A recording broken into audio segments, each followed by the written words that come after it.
तो हेलो दोस्तों, आज मैं आपको पढ़ाऊंगा रेशनल नंबर्स। तो स्टार्ट करते हैं इनके बेसिक्स से। ये है क्लास 9 का टॉपिक, तो इनके बेसिक्स से स्टार्ट करते हैं। अब रेशनल नंबर्स पहले किससे बने होते हैं, पहले हमें वो समझना पड़ेगा। रेशनल नंबर्स रियल नंबर से बने होते हैं। रियल नंबर के ही दो पार्ट्स होते हैं, एक होता है रेशनल नंबर और एक होता है इर्रेशनल नंबर। अब इर्रेशनल नंबर तो यहीं पर खत्म हो जाते हैं, जो अंडर रूट में होते हैं, जिनका अंडर रूट सॉल्व नहीं हो पाता, जैसे कि √3, √7, √11। लेकिन रेशनल नंबर्स बहुत सारे होते हैं, जैसे इंटीजर्स हो गए। इंटीजर्स क्या होते हैं, जो माइनस में होते हैं प्लस भी होते हैं, मतलब कि -1, -2, -3, 0, 1, 2, 3 एक्सेट्रा। होल नंबर आपको बताइए 0 to infinity and natural numbers 1 to infinity। ये सब तो आप सबको पता होगा मेरे ख्याल से। अब देखते हैं रेशनल नंबर्स क्या होते हैं। रेशनल नंबर्स होते हैं R = P/Q की फॉर्म में होते हैं, जिसमें Q 0 नहीं होता। मतलब कि अगर Q 0 होगा तो वो रेशनल नंबर नहीं हो सकता। ठीक है, अब आपने पुरानी क्लासेस में क्या पढ़ा था वो बताने वाले हैं। क्लास 8 में आपने पुरानी क्लासेस में ऐसे क्वेश्चंस पढ़े होंगे, लेकिन अब इससे थोड़े से एडवांस क्वेश्चन आने वाले हैं। तो चलते हैं इन क्वेश्चंस को सॉल्व करते हैं। तो चलो अब हम आ जाते हैं अपने फर्स्ट क्वेश्चन पे। तो अब फर्स्ट क्वेश्चन क्या कहता है, without doing actual division find which of the following are terminating decimal. तो आपको टर्मिनेटिंग का मतलब तो पता होगा ना।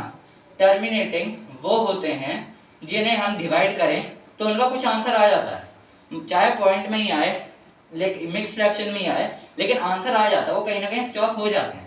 अब नॉन टर्मिनेटिंग क्या होते हैं, जो कभी स्टॉप नहीं होते।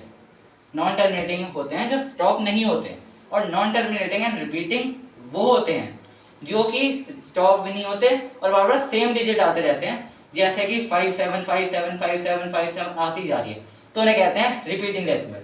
तो अब इसे सॉल्व करने के लिए पहले क्या करना पड़ेगा, इसे सॉल्व करने के लिए पहले हम इसका ये जो डिनोमिनेटर है इसका हम एलसीएम निकालेंगे। क्या निकालेंगे, एलसीएम। ठीक है, इसे हम 2 से करेंगे। ठीक है, ये इसका एलसीएम है 2 2 × 2 × 2 × 2। तो हम लिखेंगे 16 = 2 × 2 × 2 × 2। ठीक है, अब यहाँ पे हम लिखेंगे, ये हो गया 2⁴ कह सकते हैं इसे, हम कह सकते हैं। ठीक है, अब रूल क्या कहता है, अब रूल ये कहता है अब कोई भी ये फ्रैक्शन है, कोई भी फ्रैक्शन डिजिट टर्मिनेटिंग तब होती है जब उसका डिनोमिनेटर में या तो 2 कुछ आती है समथिंग, या फिर 5 कुछ आती है, कुछ भी। ठीक है, अगर इन दोनों में से किसी एक की पावर आ जाती है तो है, लेकिन अगर उन दोनों में से किसी की भी कुछ नहीं आती, या एक की आ जाती है बाकी दूसरे की किसी और की आ जाती है, मतलब कि 2 की आ गई 5 की नहीं आई, लेकिन 7 8 9 10 11 12 इन सब की आ गई, तो तब भी ये नहीं माना जाता। तो अब ये इसमें 2 की पावर आ गई है, मतलब कि ये एक टर्मिनेटिंग डेसिमल है। तो अब चलते हैं हम अपने सेकंड क्वेश्चन पे। तो चलो अब हम अपने अगले क्वेश्चन की तरफ चलते हैं, जो कि है find the length of OA। तो अब हमें OA की लेंथ फाइंड करनी है। तो हमें एक टाइप से एक ट्रायंगल दिया है जिसकी 90 डिग्री का एंगल है। तो अब हमें इसमें कुछ नहीं करना, हमें इसमें पाइथागोरस थ्योरम लगाना है। तो अब देखो, ये तो O पहले से गिवन है, ये भी गिवन है, हम यहाँ पे मान लो B रख लेते हैं इसकी साइड को। तो अब हम इसे कैसे करेंगे, तो जो दिया है उसका फॉर्मूला लगा देते हैं, ये लेंथ 2 है मान लो। ठीक है, अब हमें ये फाइंड करना है, क्योंकि ये भी 1 दिया है ऑलरेडी, यहाँ पे लिखा है 1। ठीक है, अब बस हमें क्या फाइंड करना है, OA फाइंड करना है, लिखा भी यहाँ पे। तो अब कैसे फाइंड करेंगे, तो हम फॉर्मूला लगाएंगे पहले OA² = OB² + BO²। ठीक है, अब OA² तो ऐसे लिखा जाएगा, ये फाइंड कर रहे हैं, AB² होगा 2 का स्क्वायर प्लस BO² होगा 1 का स्क्वायर, OA² हुआ 4 + 1, OA² = 5। तो OA होगी √5। जब हम इसको इधर मूव करेंगे तो ये अंडर रूट में आ जाएगा। ठीक है, तो ये क्वेश्चन ऐसे करना है। अब नेक्स्ट क्वेश्चन की तरफ बढ़ते हैं। तो इसमें थर्ड क्वेश्चन पे आ जाते हैं। इसमें हमें बताना है find whether the following are rational और नॉट। तो इसमें हमें बताना है कि ये रेशनल है या नहीं है। तो हम इसे कैसे बताएंगे, ये आप ध्यान से देखोगे तो ए स्क्वायर प्लस बी का ए प्लस बी का होल स्क्वायर का फॉर्मूला बन रहा है। तो ए प्लस बी का होल स्क्वायर होता है A square plus B square plus 2ab। तो बस हम ये फॉर्मूले के हिसाब से वैल्यू पुट कर देंगे, ए है ये बी है ये, तो ए स्क्वायर होगा 2 का स्क्वायर प्लस ब्रैकेट में लिखना याद रखना, बी का स्क्वायर होगा अंडर रूट 2 का square plus 2 into A B, A है ये बी है ये, हो गया। अब बस इसे कर देंगे। अब देखो जब अंदर अंडर रूट हो और बाहर का स्क्वायर हो तो जो अंदर वैल्यू लिखी है वही आ जाती है बाहर, बस ये लिखा जाएगा 4 2 टू द 4 और ये अंडर रूट 2, 4 + 2 6 + 4 अंडर रूट 2। अब क्योंकि यहाँ पे अंडर रूट 2 आ गया और अंडर रूट 2 सॉल्व नहीं हो सकता, इसकी वजह से ये रेशनल नहीं है। अब अगले पे चलते हैं, इसका सेकंड पार्ट करते हैं। तो इसका एक और पार्ट है, इसमें हमें वही बताना है कि ये रेशनल होगा या इरेशनल होगा। अब कई लोग इसे अलजेब्रा वाले फॉर्मूले से कर देंगे, मतलब कि ये वैल्यू इंटू ये पूरी, ये वैल्यू इंटू ये पूरी। लेकिन इस चैप्टर में एक और इजी मेथड होता है। अब देखो ये क्या बन रहा है, ये बन रहा है A square minus B square का फॉर्मूला। ए स्क्वायर माइनस बी स्क्वायर होता है ए प्लस बी और ए माइनस बी, ठीक है, ये होता है उसका फॉर्मूला। अभी आपको साफ साफ दिख रहा है वही बन रहा है। तो जब ये हमें है तो हम ये करेंगे, तो ये हमें गिवन है, ए ये है तो ए स्क्वायर माइनस बी स्क्वायर ये है तो बी स्क्वायर। अब ये क्या आ गया 5 5 25 माइनस ये जब मैंने बताया था ये और अंडर रूट होता है तो फिर 5 बचता है, 25 माइनस 5 ये हो जाएगा 20 आंसर। अब अगले पार्ट पे चलते हैं। तो अब थर्ड क्वेश्चन क्या कहता है, थर्ड क्वेश्चन है find the square root of. तो इसमें हमें स्क्वायर रूट फाइंड करना है। अब वो कैसे करेंगे, देखो हमें ये क्वेश्चन है तो इसे देख के कंफ्यूज मत हो जाना, ठीक है। इसे कुछ नहीं करना, बस एक ब्रैकेट बनाओ, स्क्वायर रूट का है तो स्क्वायर रूट कर दो इसका। अब इसका स्क्वायर रूट क्या होगा, ये आप ये मान के चलो इजी लिख लो 3√5 इंटू 3√5 अपॉन 5 का स्क्वायर होता है 25 हमने लिख लिया। अब क्योंकि ये मल्टीप्लाई में थी तो अब हमें इस बार से सिंपली मल्टीप्लाई करना है ऊपर को, अंडर रूट को अंडर रूट से और इस 3 को 3 से, तो 3 3 का 9 हो गया। अंडर रूट है तो अंडर रूट 25 है अपॉन 25। अब अंडर रूट 25 होता है 25 का स्क्वायर, ठीक है, तो हमने 5 लिख लिया अपॉन 25। तो अब हम 5 से 25 को काटेंगे, 5 5 5 बन जा 9/5। अब इसे आप फ्रैक्शन में लिख लो या डेसिमल में लिख लो, आपकी मर्जी है। अगर इसे हम फ्रैक्शन में लिखेंगे तो आएगा 1/4/5 आंसर। अगला पार्ट करते हैं।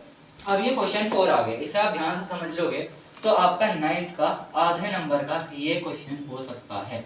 आपके यूटीज में, हाफ ईयरली, फाइनल जो भी एनुअल्स में आ रहा है ये, तो ये क्वेश्चन इसका पार्ट बन सकता है। अब ये क्वेश्चन कैसे सॉल्व करना है जल्दी से बताता हूँ मैं।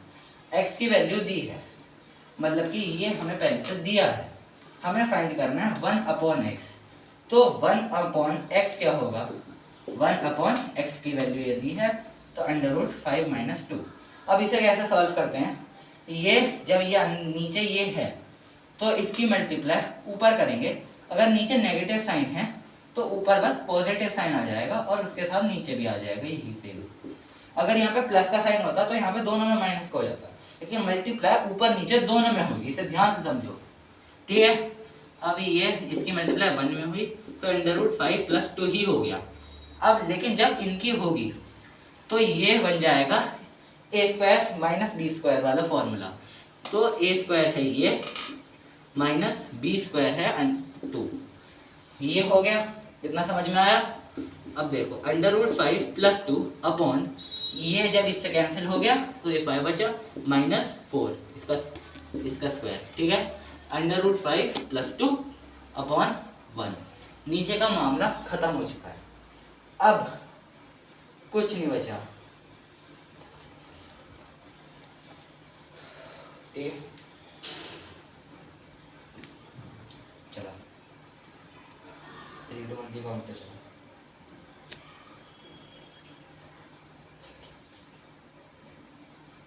तो अब आगे का सॉल्यूशन करते हैं। देखो अब ये हो गया है हमारा, ये हमारा 1/x आ गया। तो अब हम अगले सॉल्यूशन करते हैं।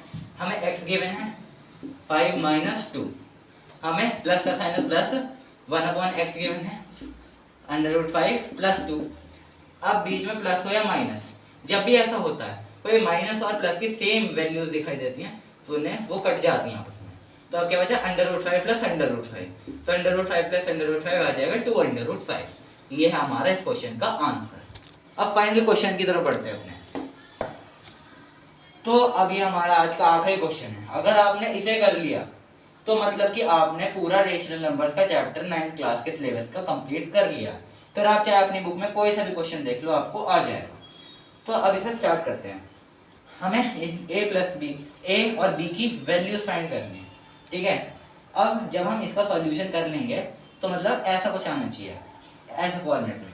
तो हम इसे फाइंड करने के लिए क्या करेंगे, हमें ये ऑलरेडी गिवन है, ओके। अब बस हम वही करेंगे, नीचे वाली वैल्यू है उससे मल्टीप्लाई करेंगे तो साइन चेंज हो जाएगा, जैसे कि मैंने आपको बताया था। ये होगा साइन चेंज ऊपर नीचे। अब ये प्लस प्लस का है तो मतलब कि इसका स्क्वायर हो गया, ठीक है। तो इस पूरे का होल स्क्वायर निकाल लेंगे और ये वो a² - b² वाला होने की वजह से ये हो गया। अब ये तो आपको पता है a + b का वो a² + b² + 2ab वाला, तो ये a² + b² + 2ab वाला लग जाएगा। ये 2 × 2 × √3 अपॉन है तो अपॉन 2 to the 4 माइनस, अब ये हट जाएगा तो ये 3 हो जाएगा सिर्फ। अब 2 to the 4 + 3 + 4 √3 अपॉन 1। अब ये एंड हो चुका है, 4 + 3 7 + 4 √3। अब हमें बस इनकी जगह पुट कर देना है। अब वैल्यूज क्या थी, ऐसा कुछ दिया था। ए क्या है, ए ये है, ये पुट कर दिया, प्लस बी क्या है, बी 4 है, सॉरी गलती लिख दिया मैंने। ए = लिखेंगे, ऐसे लिखेंगे 7 आ गया, बी = 4। लेकिन अगर 4 √3 ये लिखने की गलती से भी मत कर देना हो, क्योंकि जो वैल्यू ये इसलिए दी होती है, कभी कभी कंफ्यूज कर देते हैं कि ए की जगह लिख दिया, तो आपको ये ए की जगह लिखना होता है, ठीक है। तो इसलिए होता है। तो आज की हम ये वाली वीडियो एंड कर देते हैं। अब हम आगे और चैप्टर समझाएंगे, तो आप कमेंट करना आपको कौन सा चैप्टर समझना है, उसकी एक्सप्लेनेशन सबसे शॉर्ट में आ जाएगी पूरे यूट्यूब पे। ये भी शायद सबसे शॉर्ट एक्सप्लेनेशन थी पूरे यूट्यूब की। तो हमारा चैनल सबसे शॉर्ट एक्सप्लेनेशन देता है, तो इस चैनल को सब्सक्राइब और लाइक कर लें। Thanks for watching.